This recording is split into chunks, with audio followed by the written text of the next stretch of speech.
मंच का अर्थ क्या है? मंच माने मचान। ये प्लाईवुड का या लोहे का मंच है? नहीं नहीं, ये प्लाईवुड का मंच नहीं है। ये आपका विवेक का मंच है, आपका बुद्धि का मंच है, आपका मन का मंच है। आपके मन को, बुद्धि को, विवेक को भागवत कथा में लगाने के लिए इसको ऊंचा किया गया, इसको लाइटिंग किया गया।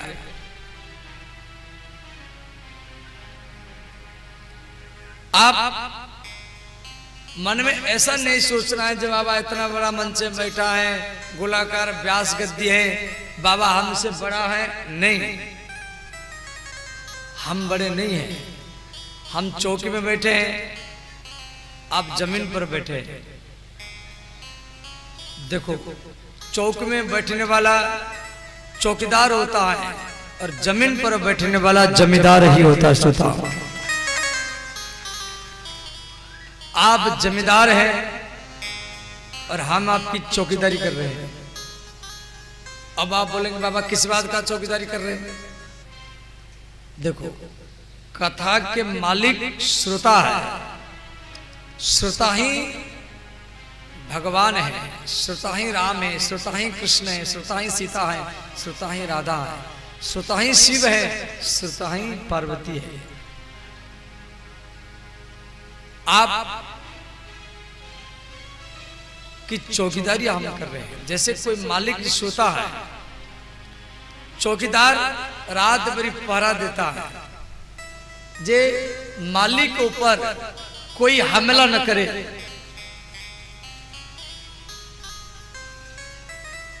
कोई मालिक के ऊपर हमला न करे, चौकीदार रात भरी पहरा लगाता है।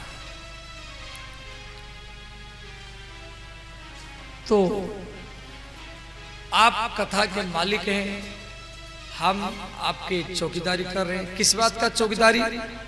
ना आपके मन को, आपके बुद्धि को, आपके विवेक को,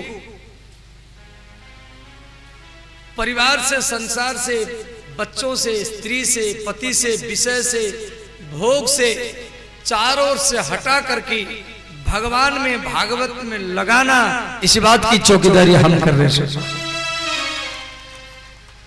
जो आप शांति के लिए घर द्वार छोड़ करके आते हैं, ये गर्मी के टाइम में आप घर में होते तो एसी के कमरा में रहते, यहाँ तो एसी लगा नहीं है।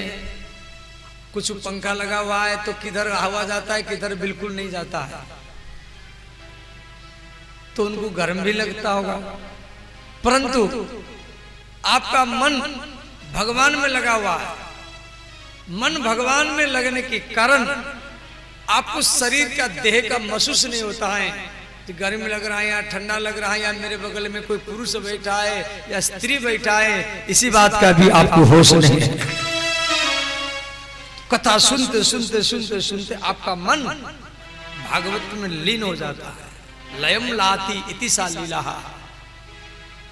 तो जितना समय आपका मन भगवान में लगे, वही समय आपके अपना है। भागवत में कहा गया, हरि स्मृति संपत्ति। संपत्ति क्या है? हरि स्मृति। और विपत्ति क्या है? हरि विस्मृति। भगवान को याद करना यही संपत्ति है, और भगवान को भूल जाना ये सबसे बड़ा विपत्ति है। भगवान को भूल जाना सबसे बड़ा विपत्ति है। अब व्यक्ति भगवान को कब भूलता है? जब उसको सुख हो, जब उसको मस्ती हो, तो व्यक्ति भगवान को भूलता है। दुख में भगवान को याद करता है। तो इसीलिए जो भक्त होते हैं वो दुख में, परिस्थिति में, समस्या में जिंदगी जीते हैं। आप पांडवों को देखिए, राम जी को देखिए, और उन्हीं का ही इतिहास बनता है जो परिस्थिति में, समस्या में दुख में जिंदगी बिताया, और जो आनंद में मस्ती में जिंदगी जिया, इनका कोई भी इतिहास नहीं बनता है। अब राम जी 10,000 साल तक अयोध्या में राजा बने, वो चरित्र रामायण में नहीं लिखा गया। पांडव 36 वर्ष तक हस्तिनापुर के राजा बने, वो चरित्र भी महाभारत में नहीं लिखा गया। परंतु जो जंगल में, परिस्थिति में, समस्या में जितना समय बिताए, वही चरित्र रामायण में, भागवत में, हर पुराण में लिखा गया। उन्हीं का इतिहास बनता है। जो भोग में, अयास में जिंदगी जीते हैं, उनका कोई इतिहास नहीं बनता है। तो हरि स्मृति संपत्ति, हरि विस्मृति विपत्ति। तो तस्मात् भारत सर्वात्मा, तो श्रोतव्य। तो मंच बिगड़ेगा। अब मैं एक दो व्यक्ति को यहाँ खड़ा करके उनको लड़वाऊंगा, तो देखने वाला का मन भी ऐसा बन जाएगा। तो मंच बिगड़ेगा तो व्यक्ति का मन बिगड़ेगा, और मन बिगड़ेगा तो फिर उसका जिंदगी बिगड़ेगा, और जिंदगी बिगड़ेगा तो देश बिगड़ेगा। आजकल के लड़के यही तो करते, वो दिन भर मोबाइल देखते रहते। मोबाइल देखना अच्छा है, मना नहीं है।